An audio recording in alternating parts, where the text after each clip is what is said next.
مبینہ طور پر hate crime کی بنیاد پر قتل ہونے والے امریکی پولیس کے پہلے سکھ آفیسر ہیرس کاؤنٹی شیرف کے ڈپٹی سندیپ دہلیوال کی آخری رسومات ریاست ٹیکساس کے شہر ہیوسٹن میں ادا کر دی گئی۔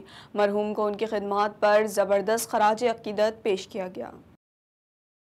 گزشتہ ہفتے دوران ڈیوٹی قتل کیے جانے والے ہیرس کاؤنٹی شیرف کے ڈپٹی اور پہلے سکھ پولیس آفیسر سندیپ دہلیوال کی آخری رسومات ریاست ٹیکساس کے شہر ہیوسٹن کے بیری سینٹر میں ادا کی گئی۔ آخری رسومات میں امریکہ اور کینیڈا پولیس کے افسران اور سکھ کمیونٹی سمیت ہزاروں افراد نے شرکت کی۔ سکھ کمیونٹی نے سندیپ دہلیوال کی جسد خاکی کے ساتھ چلتے ہوئے اپنے مذہبی کلمات بھی ادا کیے۔ سندیپ دہلیوال کو بھرپور اعزاز کے ساتھ رخصت کیا اور 21 گنوں کی سلامی دی اور پولیس ڈپارٹمنٹ اور کمیونٹی کے لیے خدمات پر زبردست خراج عقیدت پیش کیا گیا۔ امریکہ میں سکھ برادری سے تعلق رکھنے والے سندیپ دہلیوال نے ہیرس کاؤنٹی میں شمولیت اختیار کر کے اپنی برادری کے دیگر لوگوں کے لیے بھی راہیں ہموار کی۔ پولیس ڈپارٹمنٹ کے ایڈ گونزالز نے کہا کہ سندیپ دہلیوال پگڑی پہن کر احترام اور فخر کے ساتھ اپنی برادری کی نمائندگی کرتے تھے اور ڈپارٹمنٹ میں انہیں عزت کی نگاہ سے دیکھا جاتا تھا۔ سندیپ دہلیوال 10 سال سے اسی ڈپارٹمنٹ میں اپنی ڈیوٹی پر مامور تھے۔ انہیں 6 روز قبل 28 ستمبر کو دوران ڈیوٹی قتل کر دیا گیا تھا۔ انہوں نے لواحقین میں ایک بیوہ اور 3 بچوں کو سوگوار چھوڑا ہے۔